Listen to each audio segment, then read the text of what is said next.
कहानी की शुरुआत में यहान अपनी फियांसे रोजिन से कह रहा था कि बदचलन औरत, मुझे इस तरह से ड्रग्स देने की तुम्हारी हिम्मत कैसे हुई। इस पर वो कहती है कि हमारी शादी होने वाली है पर तुम मुझे बिल्कुल भी पसंद नहीं करते, इसीलिए क्योंकि मेरा चेहरा खराब है। यहान कहता है कि तुम्हारा सिर्फ चेहरा नहीं बल्कि तुम्हारा दिल तो उससे भी ज़्यादा खराब है। फिर वो उसे बेड पर धक्का देकर कहता है कि तुमने एक रात मेरे साथ गुजारने के लिए मुझे जहर खिलाया, पर मैं तुम्हें बता दूं कि तुम्हारा चेहरा, तुम्हारी बॉडी, तुम्हारे बाल मुझे काफ़ी डिस्गस्टिंग फील कराते हैं। तुम मुझे बिल्कुल भी पसंद नहीं। अगले सीन में वो कह रही थी कि मेरे साथ एक रात गुजारने के बाद भी यहान को मैं पसंद नहीं आई, फिर मेरे जीने का क्या फ़ायदा। वो यहाँ पर लटक कर खुद की जान ले लेती है। कहानी की फीमेल लीड डॉक्टर रोजिन किसी कैफ़े में बैठकर ये ड्रामा देख रही थी। वो कहती है कि कैसी पागल फीमेल लीड है, उसका फियांसे उसे पसंद नहीं करता तो क्या हुआ, वो बिना आदमी के भी जिंदा रह सकती है। तभी ही उसके फोन में ग्लिच आ जाता है और उसकी सोल ट्रांसफर होकर रोजिन के अंदर आ जाती है। यहाँ पर वो मरने से बच गई थी। पूरा कमरा देखने के बाद वो समझ जाती है कि वो तो ड्रामा की हीरोइन बन चुकी है। वो ये सब देखकर काफी शॉक्ड हो रही थी कि ये कैसे पॉसिबल है कि वहाँ पर उसकी छोटी सौतेली बहन जिनियो आकर उसे कहती है कि तेरी शादी राजकुमार यहान से होने जा रही है। तेरी माँ ने जो दहेज इकट्ठा किया है अब वो सारा तू मुझे दे दे। अब ये तो हमारे जमाने की डॉक्टर रोजिन थी। वो कहती है कि सूखी आंखें, दांत में सड़न, सफेद जीभ, पक्का तुम्हें गुस्सा बहुत आता होगा, गुस्सा थोड़ा कम करो वरना ब्लड प्रेशर हाई हो जाएगा। जिनियो कहती है कि बदसूरत औरत, तू अपना मुंह बंद रख और सारा दहेज मुझे दे दे। कि वो कहती है कि दहेज तो मेरी माँ ने मुझे दिया है, फिर वो मैं तुम्हें क्यों दूं। जिनियो को ये सुनकर उस पर गुस्सा आता है। वो जैसे ही उसे चाटा मारने चाहती कि रोजिन ये काम पहले ही कर देती है। इतना ही नहीं, वो डॉक्टर की सुई उसे पोक करके कहती है कि अब तुम 6 घंटों तक इसी तरह से पागलों की तरह हंसती रहोगी। आगे वो अपने इस चेहरे के निशान को देखकर सोचती है कि ये तो किसी खास प्रकार के जहर की वजह से लगा है, पर मैं एक डॉक्टर हूँ, इसे मिटाना तो मेरे लिए बाएं हाथ का खेल है। अगले दिन यहान से उसकी शादी होने जा रही थी। वो रोजिन से वादा करती है कि तुम्हारे पति ने तुमसे प्यार नहीं किया इसलिए तुमने अपनी जान ली, पर अब मैं तुम्हारी बॉडी में आ गई हूँ। मैं वादा करती हूँ कि मैं इस बॉडी के साथ कुछ भी गलत नहीं होने दूंगी और मैं एक रिस्पेक्ट के साथ जिंदगी को जीऊंगी। दूसरी तरफ राजकुमार यहान काफी गुस्से से तलवारबाजी की प्रैक्टिस कर रहा था। उसकी तीसरी पत्नी कॉन्क्यूबाइन ई कहती है कि मेरे महाराज आज काफी गुस्से में है, इसीलिए क्योंकि उसे उस बदचलन औरत रोजिन से शादी नहीं करनी। वो उसे बिल्कुल भी पसंद नहीं करते। ये रोजिन की माँ है और ये उसके फादर सिनियान। विदाई पर माँ तो काफी रो रही थी कि ससुराल में इसे ठीक से रखेंगे कि नहीं। कि सिनियान चिल्लाते हैं कि बदसूरत औरत हमारे घर से निकल रही है तो खुशियाँ मनाओ, इसमें रोने की क्या जरूरत है। कब से पनौती बनकर हमारे घर में बैठी थी, अच्छा है कि यहाँ से जा रही है। ये सुनकर रोजिन समझ जाती है कि उसके फादर उसे जरा सा भी पसंद नहीं करते। वहीं यहान अपने पर्सनल बॉडीगार्ड हुआचंग से कह रहा था कि वो रोजिन एक नंबर की बेशरम औरत, उसने धोखे से मुझसे शादी की है। आज शादी के दिन मैं उसकी अच्छी खासी बेइज्जती करूंगा। आगे रोजिन शादी करने के लिए यहान के घर पर आ चुकी थी। यहान अपनी जगह पर मुर्गे को उससे शादी करने के लिए भेजता है। ये देखकर वहाँ खड़े सभी मेहमान उसका मजाक उड़ाने लगते हैं कि तभी ही वहाँ पर यहान आकर इन लोगों के साथ मिलकर उसका अलग से मजाक उड़ा रहा था। रोजिन कहती है कि इस मुर्गे को भेजकर तुमने राजा के फरमान का अपमान किया है। अगर राजा को पता लगा कि तुमने शादी वाले दिन पर कैसी हरकत की है तो वो पक्का तुम्हें सजा देंगे। यहान कहता है कि राजा का नाम लेकर क्या तुम मुझे डराना चाहती हो। कॉन्क्यूबाइन ई कहती है कि इस बदसूरत औरत की इतनी हिम्मत कि इसने राजकुमार यहान के साथ जबान लड़ाने की कोशिश की। वो अपनी नौकरानी से कहती है कि जाकर इसका मास्क निकाल दे ताकि इसका गंदा और बदसूरत चेहरा सभी लोगों के सामने आ सके। लेकिन सभी लोग उसके चेहरे को ठीक देखकर काफी हैरान हो जाते हैं कि इसने एक ही दिन में अपना चेहरा ठीक कैसे कर लिया। रोजिन यहान से कहती है कि हम लोग राजा के फरमान के खिलाफ नहीं जा सकते, इसलिए शादी तो हमें करनी ही होगी, पर शादी के बाद मैं तुम्हें डिवोर्स दे दूंगी। यहान कहता है कि मुझे तुम जैसी वाहियात औरत पर बिल्कुल भी भरोसा नहीं, क्या पता शादी करने के बाद तुम मुझे डिवोर्स दो ही ना। वाचन कहता है कि योर हाइनेस, सभी लोग सुन रहे हैं, आप राजा के फरमान के खिलाफ नहीं जा सकते, शादी तो आपको करनी ही पड़ेगी। आगे यहान अपना मुंह सड़ाते हुए रोजिन से शादी कर लेता है एंड कहता है कि मैं जल्दी ही तुम्हें डिवोर्स दे दूंगा।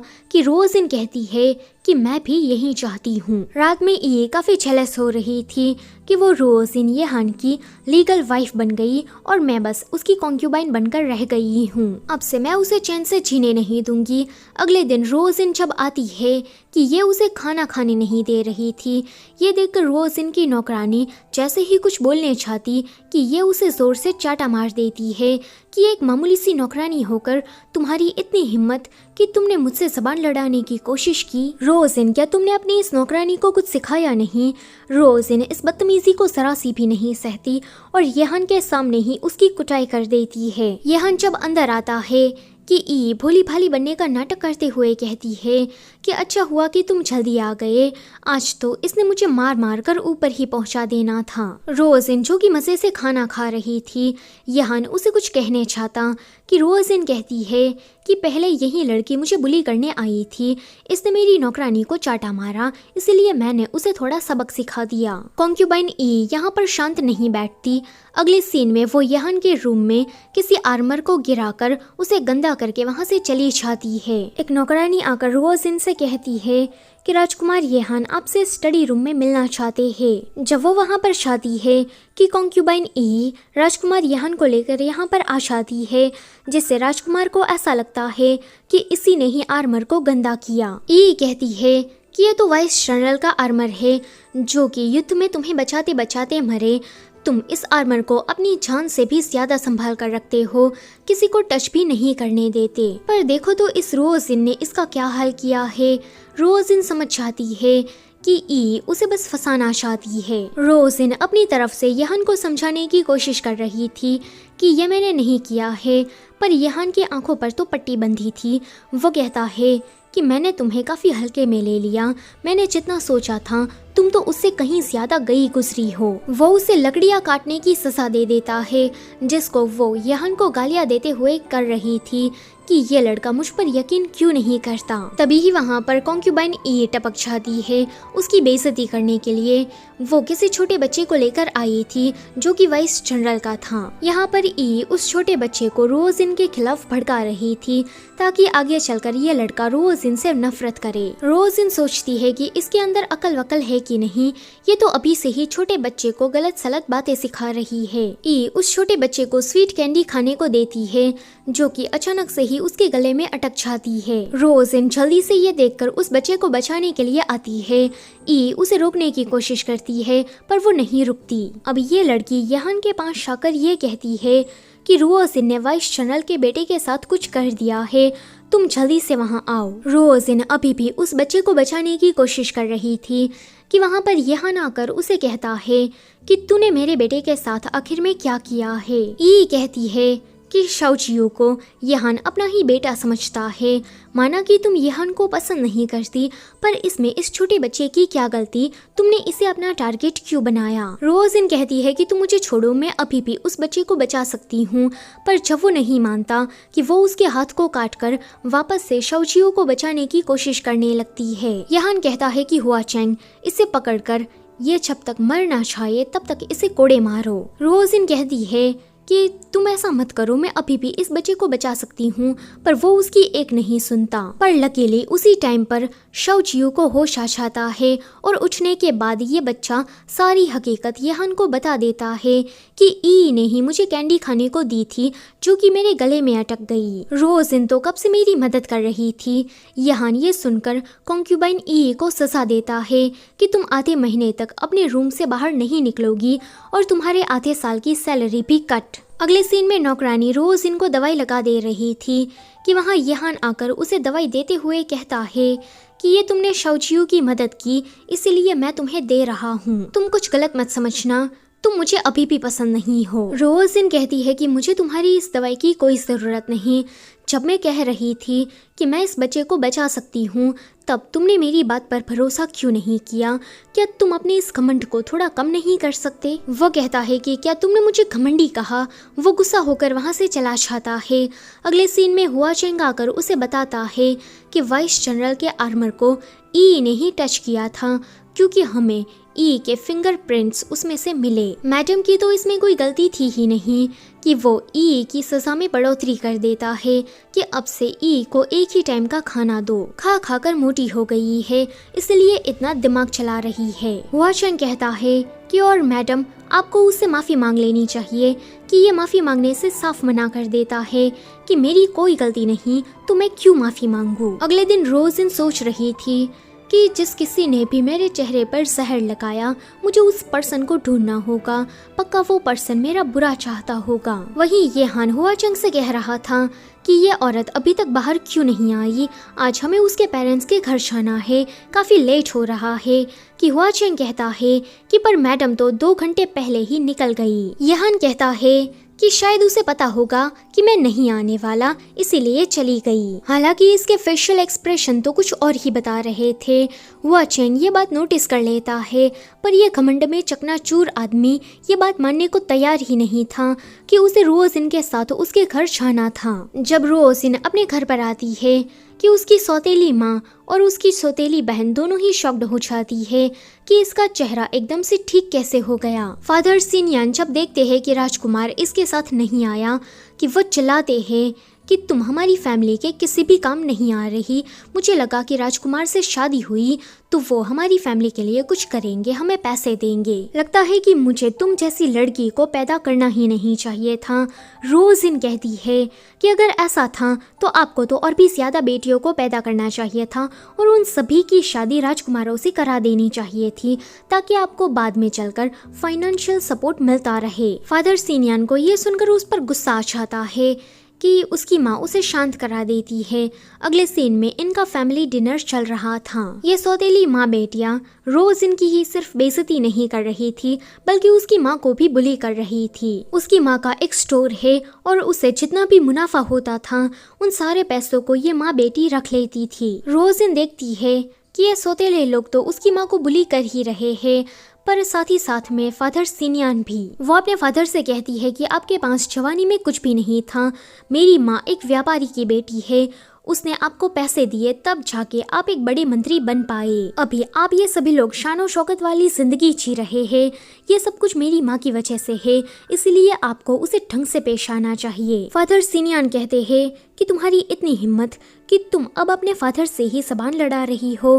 कि वो कहती है कि अब मैं एक राजकुमार की वाइफ हूँ, मुझे मारना यानी कि राजकुमार को मारना, क्या अभी भी आप में हिम्मत है कि आप मुझे मार सके? फादर उसे मारने की हिम्मत नहीं कर पाते और ऐसे ही अकड़ दिखाकर छा रहे थे कि वो उसे रोककर कहती है कि मैं एक राजकुमार की वाइफ हूँ, तो इस नाते मैं भी राजकुमारी हुई, आप मुझसे इस बदतमीजी की माफ़ी मांगिए। अब ना चाहते हुए भी फादर सिनियन को उसे माफ़ी मांगनी पड़ती है। अगले सीन में वो अपनी माँ से बस ऐसे ही बात कर रही थी, फिर वो उसे कहती है कि आप ऐसे आदमी को झेल क्यों रही है, आपको तो उसे डिवोर्स दे देना चाहिए। पर माँ थोड़े पुराने ज़माने के ख्यालात की थी, वो डिवोर्स जैसी बातें करने से उसे मना करती है। वहीं येहान को खबर मिली थी कि कोई इंपीरियल एग्जाम में फ्रॉड कर रहा है, तो वो जैसे ही इस बात का सबूत लेने जासूस के पास जाता कि कोई जासूस पर हमला कर देता है। उन हमलावरों ने तो इन पर भी अटैक कर दिया था, पर ये दोनों किसी भी तरह से बचने में कामयाब हो जाते हैं। रोजिन अपनी माँ से पूछती है कि मेरे चेहरे पर वो दाग कैसे लगा था, कि वो बताती है कि 5 साल पहले किसी जहर की वजह से ये हो गया था, पर तुम्हारी जो बीच वाली बहन है वो तुम्हें सही टाइम पर हॉस्पिटल ले गई, जिस वजह से तुम्हारा चेहरा पूरा खराब होने से बच गया। तभी ही वहाँ पर वो बीच वाली बहन आ जाती है।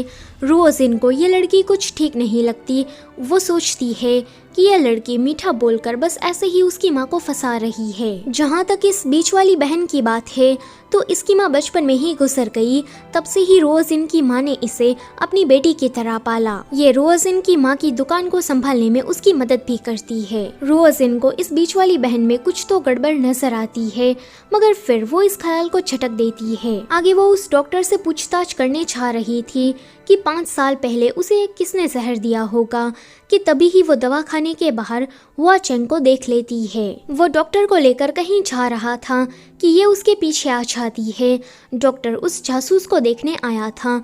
वो उसका चेकअप करने के बाद कहता है कि माफ करना, मैं इसे नहीं बचा सकता। तीर में जहर लगा है और वो बिल्कुल हार्ट के पास है, तो ये बस थोड़ी देर का मेहमान है, ये जल्दी ही मर जाएगा। कि तभी ही वहाँ पर रोज इन आती है कि यहान कहता है कि क्या तू मुझे फॉलो कर रही थी? वो कहती है कि नहीं, मैं तो डॉक्टर से मिलने आई थी जिसको हुआ चेंग उठाकर लेकर जा रहा था। तभी ही उसकी नजर इस जासूस पर पड़ती है। वो कहती है कि इसकी तो तुरंत सर्जरी करनी पड़ेगी, वरना ये बेचारा तो मर जाएगा। यहान काफी गुस्से से कहता है कि तुम मेरा पर्दाफाश करो, उससे पहले ही मैं तुम्हें टपका देता हूँ।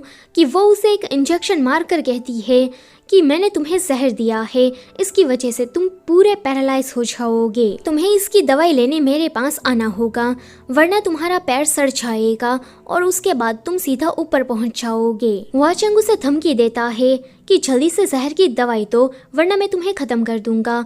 कि वो कहती है कि दे दूंगी, पर मैं जैसा कहती हूँ वैसा तुम्हें करना होगा। ये सुनकर हुआ चेंग मान जाता है और उसकी सर्जरी में मदद करता है। ये पड़ा पड़ा ऐसे ही रोज इनको गालियाँ दे रहा था कि चुड़ैल डायन कहीं की, तूने मेरे साथ क्या किया है और तू उस जासूस के साथ क्या कर रही है? क्या ऐसा करके तू उसे मारना चाहती है? रोज इन हुआ चेंग से कहती है कि जाकर इसका मुंह बंद करो, ये मुझे डिस्टर्ब कर रहा है। तो हुआ चेंग डरते हुए ये काम भी कर देता है। थोड़ी देर के बाद सर्जरी कंप्लीट हो गई थी। डॉक्टर ये देखकर काफी हैरान हो रहा था कि इसने ऐसा कैसे कर दिया। अभी वो उसकी मेडिकल स्किल की तारीफ कर रहा था कि हुआ चेंग कहता है कि जल्दी से इसकी दवाई दो। रोज इन कहती है कि मैंने तो बस इसे रेगुलर एनेस्थेसिया दिया था, ये ऑलरेडी बिल्कुल ठीक है। ये सुनकर जैसे ही यहान खड़ा होता है कि हुआ चेंग कहता है कि योर हाइनेस, आप तो बिल्कुल ठीक है। यहान कहता है कि इस औरत की इतनी हिम्मत कि इसने मेरे साथ ऐसा मजाक किया। वहीं रोज इन तो डॉक्टर से बात करने चली गई थी। वो उससे उस जहर के बारे में पूछती है कि डॉक्टर बताते हैं कि 5 साल पहले उसकी बीच वाली बहन ही उसके पास से जहर मांगने आई और उसने बाद में ऐसे दिखाया कि वो उसकी मदद कर रही है। रोज इन कहती है कि मुझे लगा ही था कि उस लड़की में कुछ तो गड़बड़ है। फिर हम उसी लड़की को देखते हैं जो कि रोज इनकी माँ की दुकानों में काम कर करके वहाँ से पैसे चुराकर अपने बॉयफ्रेंड को देती है। इसका बॉयफ्रेंड तो सारी दुकानों पर कब्जा जमाने की प्लानिंग कर रहा था कि तभी ही वहाँ पर रोजिन आकर इसका पर्दाफाश करती है। वो फादर सिनियन को ये भी बताती है कि 5 साल पहले इसी ने ही उसका चेहरा बिगाड़ा था और इसका बॉयफ्रेंड भी है जिसके साथ मिलकर वो ये सारे कांड कर रही थी। फादर सिनियन कहते हैं कि पैसे चुराने और इसका चेहरा बिगाड़ने तक तो ठीक था, मैं इस चीज के लिए तुम्हें माफ कर भी देता, पर बॉयफ्रेंड बनाने की तुम्हारी जुर्रत कैसे हुई? तुमने तो मेरा नाक काट दिया, अब मैं समाज को क्या मुंह दिखाऊंगा। जब वो उसके पास से चुराए हुए पैसे मांगते हैं कि ये कहती है कि वो सारे पैसे तो मैंने अपने बॉयफ्रेंड को दे दिए। जब बॉयफ्रेंड से पैसे मांगे जाते हैं कि ये चालू चंट लड़का कहता है कि मैं पैसे नहीं दूंगा, आपकी बेटी ही मेरे पीछे पड़ी थी, मेरे साथ सोना चाहती थी, इसीलिए इसने मुझे पैसे दिए, तो वो सारे पैसे मैं क्यों दूं? ये सुनकर तो इस बेचारी की पूरी दुनिया हिल जाती है कि इसके लिए मैंने अपनी फैमिली को धोखा दिया और ये साला खड़ूस मुझे ही चूना लगा रहा था। तभी ही वहाँ पर यहान आकर इसे अरेस्ट कर लेता है क्योंकि इंपीरियल एग्जाम में इसी ने ही फ्रॉड किया था। तो रोज इनका फैमिली मैटर यहीं पर ही खत्म होता है। अगले सीन में ये लोग राजमहल के जश्न में जा रहे थे, जहाँ यहान उसे समझा रहा था कि तुम राजा रानी के सामने अच्छे से पेश आना, कोई गड़बड़ मत करना। तभी ही रास्ते में यहान को लिन यूशी मिल जाती है, उसके बचपन का प्यार। ये दोनों एक दूसरे को देखकर काफी खुश हो रहे थे। लिन यूशी कहती है कि इतने दिन हो गए तुम मुझसे मिलने क्यों नहीं आए, अब क्या तुम मुझे भूल गए हो। यहान कहता है कि नहीं, मैं भला तुम्हें कैसे भूल सकता हूँ, वैसे तुम राजमहल में क्या कर रही हो। इस पर वो कहती है कि रानी ने मेरी शादी राजकुमार यान से तय कर दी है। ये सुनकर यहान को बिल्कुल भी अच्छा नहीं लगता। लेकिन यूशी कहती है कि मैं सिर्फ और सिर्फ तुमसे शादी करना चाहती हूँ, पर देखो ना मेरा नसीब कितना खराब है, जिस लड़के को मैं पसंद करती हूँ मैं उसके साथ नहीं रह सकती। रोजिन उनकी लवी डवी बातें सुनकर साइड में खिसक लेती है। दरअसल में बचपन में यहान को सांप ने काट लिया था और लिन यूशी ने आकर उसकी मदद की थी, तब से ही यहान उसे पसंद करता है। और जहाँ तक इस लड़के लिन यूशी की बात है तो ये बस यहान के पीछे इसीलिए पड़ी है क्योंकि इसे पावर और पैसों का लालच है। लिन यूशी झूठ बोलने में और भोली भाली बनने की एक्टिंग करने में काफी एक्सपर्ट है। उसने इसी तरह से यहान को अपने जाल में फंसा कर रखा है ताकि आगे चलकर यहान उसकी मदद कर सके। आगे ये सभी लोग राजा के जश्न में पहुंच गए थे, जहां रानी रोज इनको देखकर उसकी काफी तारीफ कर रही थी और लिन यूशी की तरफ ध्यान नहीं दे रही थी कि ये देखकर वो थोड़ी जेलस हो जाती है। वो सभी का अटेंशन पाने के लिए पोएम सुनाती है एंड फिर रोज इनसे कहती है कि क्या तुम्हें पोएम्स और कैलीग्राफी में इंटरेस्ट है, क्या तुम्हें ये सब कुछ आता है या फिर तुम गवार गोपी हो। एक तरीके से वो उसे चैलेंज ही कर रही थी।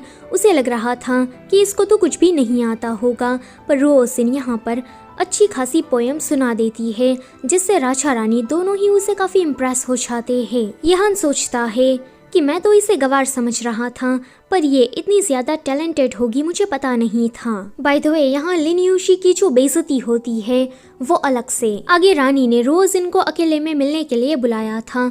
वो तो डर रही थी कि क्या ये मुझे सजा देने वाली है, क्या मैंने कोई गलती कर दी है, पर फिर उसे लगता है कि ये अच्छा मौका है। वो उसे कहती है कि मैंने शादी से पहले यहान को ड्रग्स खिलाया और उसके साथ रात गुजारी, तो मुझे लगता है कि मैंने ये गलत किया है। मैं राजकुमार को डिजर्व नहीं करती, इसलिए मुझे उसे डिवोर्स चाहिए। रानी कहती है कि तुमने अच्छा किया, मेरा बेटा इसी लायक है।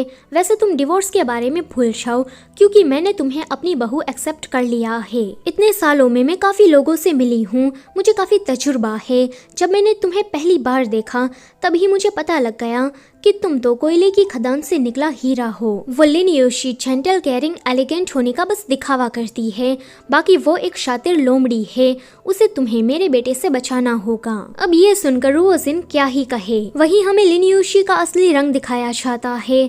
वो यहान और राजकुमार यान दोनों को ही साथ में घुमा रही है एंड जो भी लड़का इनमें से राजा बनेगा ये उससे शादी कर लेगी ताकि आगे चलकर ये रानी बन सके। अगले दिन सीढ़ियों पर ही इन दोनों की टक्कर हो जाती है। वो देखती है कि यहान इसी तरफ आ रहा है कि ये जानबूझकर गिरने का नाटक करती है एंड ऐसे दिखाती है मानो जैसे रोजिन ने इसे धक्का मारा हो। यहान के सामने ये कहती है कि ये तुम्हारी वाइफ है और इसे ये बात शायद पसंद नहीं आई होगी कि हम दोनों एक दूसरे को पसंद करते हैं, इसीलिए शायद इसने मुझे धक्का मार दिया होगा। तुम इसे कुछ मत कहना, इसमें इसकी कोई गलती नहीं। लेकिन ये सुनकर तो यहान को और भी ज्यादा गुस्सा आ गया था। वो कहता है कि पागल औरत, तुम यूशी को सीढ़ियों से धक्का देकर क्या मारना चाहती हो। रोजिन कहती है कि लिन यूशी, एक्टिंग में तो तुम्हें ऑस्कर मिलना चाहिए। वो यहान को छोटी सी सलाह देती है कि तुम जितना हो सके उतना जल्दी इस लड़की से दूर हो जाओ, कहीं फिर तुम्हें बाद में पछतावा ना हो या फिर तुम खुद ही टपक ना जाओ। लेकिन प्यार में अंधा यहान अभी उसकी बात कहाँ समझने वाला था। वो तो लिन यूशी के पीछे पड़ा रहता है और ये यूशी भी उसे अच्छा खासा भाव दे रही थी, उसकी खातिरदारी कर रही थी और उसे चिकनी चुपड़ी बातों में फंसा कर रख रही थी। तभी ही कॉन्क्यूबाइन ई इन दोनों को साथ में देख लेती है। वो कहती है कि पहले वो रोजिन आई थी और अब ये यूशी, यहान मुझे कब पसंद करेगा, मुझे उसके लिए कितनी सारी लड़कियों के साथ भिड़ना पड़ेगा। लेकिन यूशी जब देखती है कि कॉन्क्यूबाइन ई कितनी जेलस हो रही है कि वो रात में ही उसे मारकर उसकी लाश को तालाब में फेंक देती है और अगले ही दिन सारा इल्जाम रोजिन पर लगाती है कि इसी ने ही जेलसी में आकर बेचारी कॉन्क्यूबाइन को खत्म कर दिया। यहान को तो लिन यूशी पर अंधा भरोसा था। वो उसकी बात मानकर रोजिन को जैसे ही सजा देने चाहता कि रोजिन उसका पोस्टमार्टम करके खुद को बेगुनाह साबित कर देती है।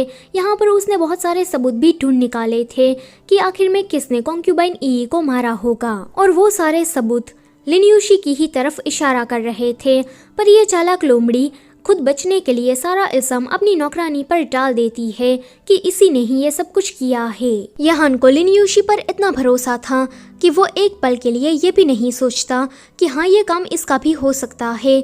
वो नौकरानी को ही गुनहगार मानकर उसे जेल में डालने का ऑर्डर दे देता है। आगे ये दोनों राजमहल गए थे, जहाँ रानी की तबीयत बहुत ही ज्यादा खराब थी। कोई भी इंपीरियल डॉक्टर उसे ठीक नहीं कर पा रहा था, जिस वजह से राजा अभी काफी परेशान थे। रोज इन रानी को देखने चाहती है कि क्या पता मैं इसमें कुछ कर सकती हूँ, कि यहान उसे मारता है कि जब कोई भी इंपीरियल डॉक्टर मेरी माँ को ठीक नहीं कर पाया तो तुम्हें क्या लगता है कि तुम ये कर पाओगी? तुम्हारे अंदर इतना कॉन्फिडेंस आखिर में आ कहाँ से छाता है? वो उसे दोबारा इंजेक्शन मारकर सीधा रानी के पास जाती है और उसका डायग्नोस करके जल्दी से उसे कोई गोली खिलाती है, जिसकी वजह से रानी को होश आ जाता है। उसी टाइम पर बाकी सभी लोग भी अंदर आ जाते हैं। राजा रोज इनसे काफी खुश हो गए थे। वो कहते हैं कि मैं तुम्हारा यह एहसान कभी नहीं भूलूंगा। अब से यहान का बर्ताव रोज इनकी तरफ बदल जाता है कि मुझे इसके साथ इतना सख्त भी नहीं होना चाहिए। यहाँ लिनयुशी से तो रोज इनकी वाहवाही देखी नहीं जाती। वो उसे फंसाने का दूसरा प्लान बनाती है। आगे ये रोज इनसे मिलने गई थी। जब वो देखती है कि यहान इसी तरफ आ रहा है कि ये खुद को चाकू मार लेती है। यहान कहता है कि मुझे तुम पर भरोसा करना ही नहीं चाहिए था। तुम जैसी जेलस औरत कभी नहीं सुधर सकती। वो सैनिकों को ऑर्डर देता है कि इसे लेकर जाओ और 30 कोड़े मारो। रोजिन कहती है कि मेरी कोई गलती नहीं और अब और ज्यादा ड्रामा में झेल नहीं सकती, चलो डिवोर्स ले लेते हैं। यहान कहता है कि यही सही रहेगा। वो जल्दी से डिवोर्स लेटर को लिख लेता है। वो भी अपनी तरफ से डिवोर्स लेटर लिखकर उसे दे देती है एंड कहती है कि राजकुमार यहान, तुम ये बात याद रखना कि मैंने तुम्हें डिवोर्स दिया है, न कि तुमने मुझे। इतना कहकर वो अपना सामान बांधकर जा रही थी कि नौकरानी डर के मारे रोने लगती है कि अब हमारा क्या होगा, हम कहाँ पर जाएंगे। कि वो उसे कहती है कि तुम रोना बंद करो, हम अपना दवाखाना खोलेंगे और वहीं पर ही रहेंगे। आगे उसने कैपिटल में ही अपना एक दवाखाना खोल लिया था। वो लोगों का काफ़ी कम दामों में इलाज करती थी, जिस वजह से थोड़े ही दिनों में उसका दवाखाना काफ़ी फेमस हो गया था। अब सभी लोग उसी के ही यहाँ इलाज करने आते थे। आगे कहानी में नए कैरेक्टर की एंट्री होती है, जो कि था नन युआन, और ये बहुत ही ज़्यादा अमीर है। इसे पेट दर्द की एक गंभीर बीमारी थी। इसने अपने बहुत सारे पैसे इस पर खर्च किए, पर कोई भी डॉक्टर इसकी ये बीमारी ठीक नहीं कर पाया। जब वो रोजिन के दवाखाने में आता है कि रोजिन पेन किलर की मदद से उसका पेट दर्द एकदम से ठीक कर देती है और उसे कुछ दवाइयाँ लिख देती है। नानियान उसे ऑफर करता है कि क्यों ना तुम मेरे लिए काम करो, मैं तुम्हें अच्छे खासे पैसे दूंगा। पर वो मना कर देती है कि मुझे अपने दवाखाने में रहकर यहीं पर ही खुद का काम करना है। उसके इस रिजेक्शन से तो वो उससे और भी ज्यादा इम्प्रेस हो गया था। वो ठान लेता है कि वो इस लड़की को पटाकर ही रहेगा। लिनयुशी को जब पता लगता है कि यहान से अलग होने के बाद ये अपना दवाखाना खोलकर अच्छे से जिंदगी बिता रही है, तो ये चीज़ उसे देखी नहीं चाहती। वो उसका दवाखाना तोड़ने आ जाती है कि इसके पास तो कोई मेडिकल लाइसेंस नहीं है, फिर भी ये डॉक्टर बनकर बैठी है। रोजिन कहती है कि रानी ने खुद मुझे परमिशन दी है, तो आप लोग मुझे रोकने वाले होते कौन हो। ये रानी का अपना खुद का बैच था। यह देखकर सभी लोग उसके सामने झुक जाते हैं। वहीं यहान रोज इनके जाने के बाद अब जाके उसे उसकी कद्र होती है। वो पूरे घर में रोज इनको काफी मिस कर रहा था। जब वो रोज इनके रूम में जाता है कि इस जेट को देखकर उसे याद आता है कि बचपन में जिस लड़की ने उसकी जान बचाई थी वो रोजिन थी, ना कि लिनयुशी। उसने ही समझने में गलती कर दी कि हुआ चेंग आकर राजकुमार यान और लिनयुशी के खिलाफ बहुत सारे सबूत देता है कि ये दोनों तो बिजनेस में घोटाले कर रहे हैं और आम जनता को लूट रहे हैं। अब ये हान सारी पुरानी बातों को सोचता है और उसे रियलाइज होता है कि उसने क्या मिस्टेक कर दी है। वो कहता है कि मैं शुरुआत से ही गलत था, मुझे रोज इनकी बातें मान लेनी चाहिए थी। हुआ चेंग कहता है कि मैडम कैपिटल में दवाखाना खुलकर अच्छा काम कर रही है, उसकी फीस पूरे कैपिटल में सबसे ज्यादा कम है, वो एक तरीके से गरीबों की मदद ही कर रही है। ये सुनकर यहान तुरंत भागकर रोज इनको देखने चाहता है। अभी उसकी उसके सामने जाने की हिम्मत नहीं हो रही थी, इसलिए वो उसे चोरी चुपके देख रहा था। रोज इन अभी अपने पेशेंट का इलाज कर रही थी कि तभी ही उसकी नजर यहान पर पड़ जाती है। वो कहती है कि अब तुम यहाँ क्या करने आए हो। कि वो कहता है कि मेरी माँ, उसकी हालत अब ठीक है, वो तुमसे मिलना चाहती है। उसने कहा है कि तुम मेरी बहू को भी साथ लेकर आना। वो उसके साथ राजमहल आने के लिए तैयार हो जाती है। यहाँ आकर वो रानी को बताना चाहती थी कि हमने डिवोर्स ले लिया है, पर यहान ऐसा नहीं होने देता। रानी से मिलने के बाद जब ये दोनों जा रहे थे कि वो उस पर चिल्लाती है कि तुमने मुझे बताने क्यों नहीं दिया। यहान कहता है कि मेरी माँ अभी भी थोड़ी बहुत बीमार है, अगर डिवोर्स की बात सुनकर उसे दोबारा झटका लग गया तो फिर क्या होगा। आगे वो उसे मिलने के बहुत सारे बहाने ढूंढ रहा था। वो बार बार उसके दवाखाने में आता जाता रहता था, मगर वो उसे मना कर देती है कि तुम ये सारे गिफ्ट मुझे ना भेजो और मुझसे मिलने भी यहाँ पर मत आओ, क्योंकि हमारा डिवोर्स हो गया है। नौकरानी कहती है कि लगता है कि राजकुमार पछता रहे हैं, इसीलिए आपको वापस से मनाने की कोशिश कर रहे हैं। कि वो कहती है कि पछतावा और इस जैसे आदमी को कभी पछतावा नहीं हो सकता। अगले दिन ये सौतेली माँ बेटी रोज इनकी माँ को फिर से बुली कर रही थी। वो दोनों इसके सारे कमाए पैसे छीन लेती है और इसने जो ज्वेलरीज पहनी थी वो भी उसके पास से छीन लेते हैं। रोज इन आकर देखती है कि उसकी माँ को किस तरह से परेशान किया जा रहा है कि वो गुस्से में ही इन दोनों को एक एक चाटा लगा देती है। तभी ही फादर सिनियान वहाँ पर आ जाते हैं कि ये दोनों ही सौतेले लोग उसे चुगली करने लगते हैं। फादर को तो रोज इन पर काफी टाइम से गुस्सा था। वो कहते हैं कि अब तो तुम्हारा डिवोर्स हो गया है, तुम अपने पति के साथ भी अच्छे से नहीं रही और यहाँ पर भी तुम अच्छे से नहीं रहती हो, हर वक्त बस अपनी मनमानी चलाती हो। अब मुझे तुम्हें सबक सिखाना ही होगा। गार्ड्स इसे पकड़कर कोड़े मारो। यहाँ आकर कहता है कि किसकी इतनी हिम्मत कि कोई मेरी वाइफ को टच करे।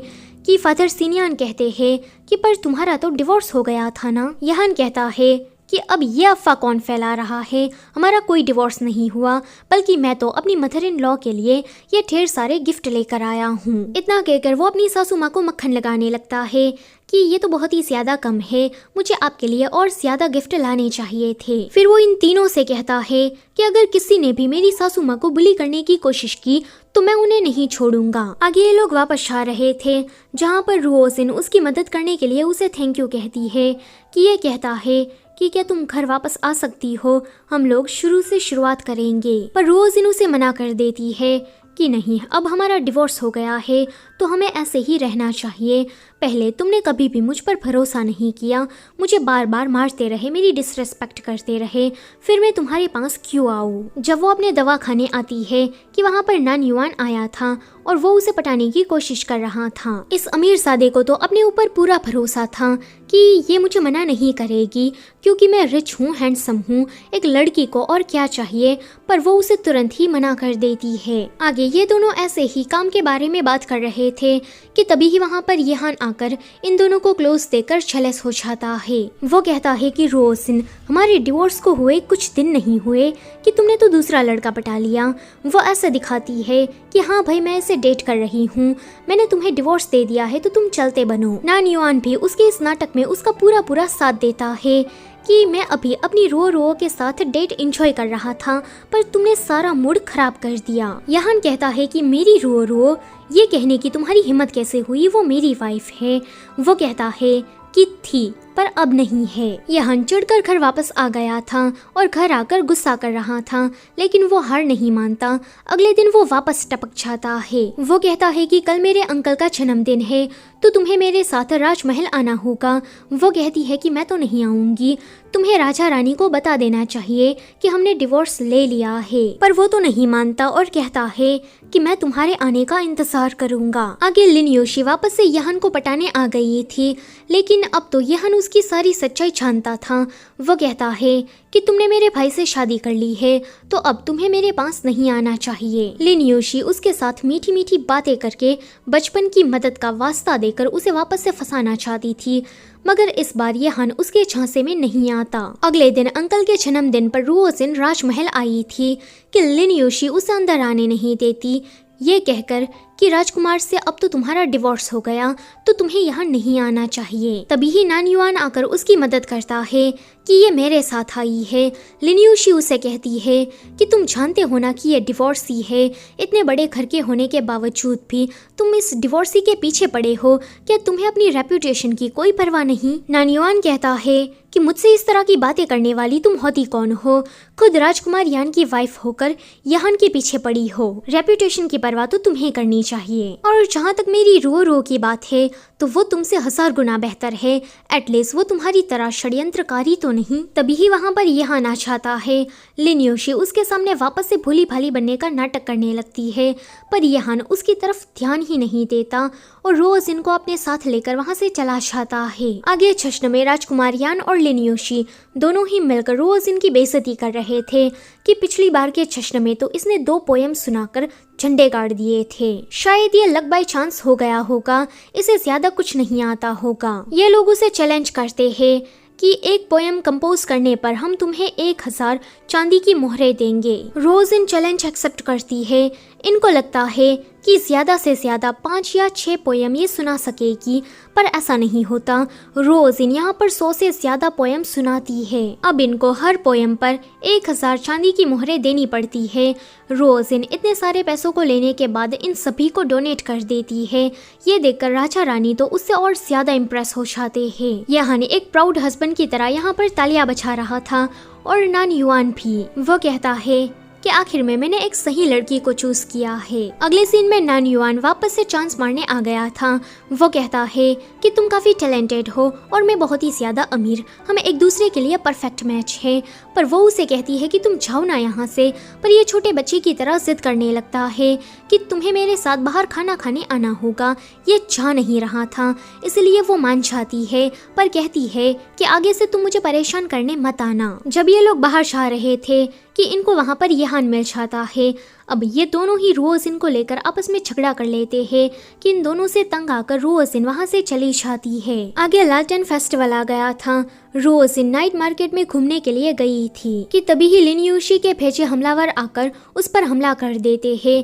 यहान जो कि उसके पीछे पीछे आ रहा था, वो ये देखकर जल्दी से उसे बचाता है। इन सारे हमलावरों से फाइट करने के दौरान यहान का हाथ काफी बुरी तरीके से इंजर्ड हो गया था। तभी ही वहाँ पर हुआ चेंग आकर सारी सिचुएशन को संभाल लेता है और यहान को घर वापस लेकर आता है, जहाँ पर रोज इन यहान का इलाज करती है। सर्जरी कंप्लीट हो जाने के बाद वो तो वहाँ से जा रही थी कि वो उसे रोक कर कहता है कि क्या तू मेरे पास वापस नहीं आ सकती।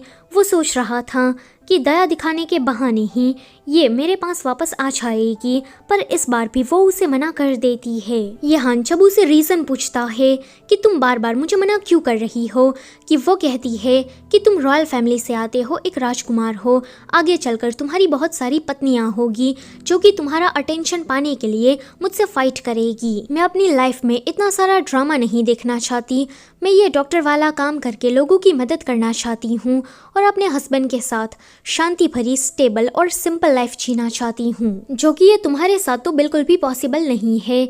वो उसे पूछता है कि क्या तुम मुझे थोड़ा सा भी पसंद नहीं करती। वो कहती है कि मैं भला तुम्हें पसंद क्यों करूँगी, तुमने शुरुआत से ही मेरी बेइज्जती की, मुझ पर भरोसा नहीं किया, बार बार मुझे सजा देते रहे, तुम्हारा बर्ताव भी मेरी तरफ ठीक नहीं था, तो पसंद करने की तो बात ही नहीं आती। ये सब कुछ सुनकर अब यहान को सचमुच में गिल्ट होता है कि ये मैंने क्या कर दिया, मुझे इस पर भरोसा करना चाहिए था। ये जब मुझे समझाने की कोशिश कर रही थी तब मुझे समझ जाना चाहिए था। लेकिन यहाँ कहानी में ट्विस्ट आता है। भगवान यहान की मदद कर ही देते हैं। दूर के किसी गांव में महामारी फैली थी और लोगों की मदद करने के चक्कर में ये दोनों एक दूसरे के क्लोज आ गए थे। रोजिन देखती है कि यहान अब सचमुच में सुधर गया है। अब वो पहले से ज्यादा उसकी परवाह करने लगा है, उसकी छोटी से छोटी बात का भी ध्यान रखता है। रोजिन के मन में भी यहान के लिए फीलिंग्स जाग रही थी, इसलिए वो उसे दोबारा मौका देने के बारे में सोचती है कि ये उसे पूछता है कि क्या तुम मेरे साथ घर वापस चलोगी, कि ये मान जाती है। आगे यहान को पता लगता है कि महामारी फैली नहीं थी, बल्कि लिन यूशी ने फैलाई थी ताकि करप्शन के बहाने उनको पैसे मिल सके। यहान वापस राजमहल आकर राजा को ये सारी बातें बता देता है कि लिन यूशी और राजकुमार यान दोनों ही करप्शन के मामले में जुड़े हुए हैं। राजकुमार यान लिन यूशी को बहुत ही पसंद करता था, इसलिए वो सारा गुनाह अपने ऊपर ले लेता है कि मैंने ही ये सब कुछ किया है, इसमें लिन यूशी की कोई गलती नहीं। राजा को राजकुमार यान पर गुस्सा आता है कि एक राजकुमार होने के नाते तो तुम्हें लोगों का आइडल होना चाहिए, मगर तुम ही करप्शन कर रहे हो। वो उसे आजीवन जेल की सजा दे देते हैं। लिन यूशी अभी भी खुलेआम बाहर घूम रही थी। राजकुमार यान को सजा हो जाने के बाद ये वापस से यान के पास आ जाती है कि अब मैं इसे पटाने की कोशिश करूंगी। जब वो ये कर रही थी कि वहाँ पर राजकुमार यान आकर कहता है कि मैंने तुम्हारे कहने पर सारे करप्शन किए, सारा गुनाह अपने ऊपर ले लिया, मैंने तुमसे सच्चा प्यार किया था पर तुम तो मुझे धोखा दे रही थी। मैं अब भी जाकर राजा को ये सारी बातें बताता हूँ ताकि वो तुम्हें भी सजा दे। चलो इन दोनों का मैटर तो यहीं पर ही सॉल्व हो गया। आगे नान्युआन देखता है कि रोज ने यहान को पसंद कर लिया है तो वो उस पर से गिव अप कर देता है। यहान वादा करता है कि आगे से मैं ऐसा कोई काम नहीं करूंगा जिस वजह से तुम मुझे छोड़कर जाओ। मैं तुम्हारा प्यार पाने के काबिल हूँ, ये बात मैं साबित करके दिखाऊंगा। कि तभी ही अचानक से रोज इनकी आंखें कैफे में खुलती है। अभी वो ब्लाइंड डेट पर आई थी। इस सपने को देखने के बाद वो ऐसे ही वहां से जा रही थी बिना इंटरेस्ट के, पर वो देखती है कि उसका ब्लाइंड डेट तो यहान है। ये देखकर वो रुक जाती है। इसी के साथ ये ड्रामा यहीं पर ही खत्म होता है। वीडियो से जाने से पहले लाइक, शेयर, सब्सक्राइब करना मत भूलना। Thank you for watching.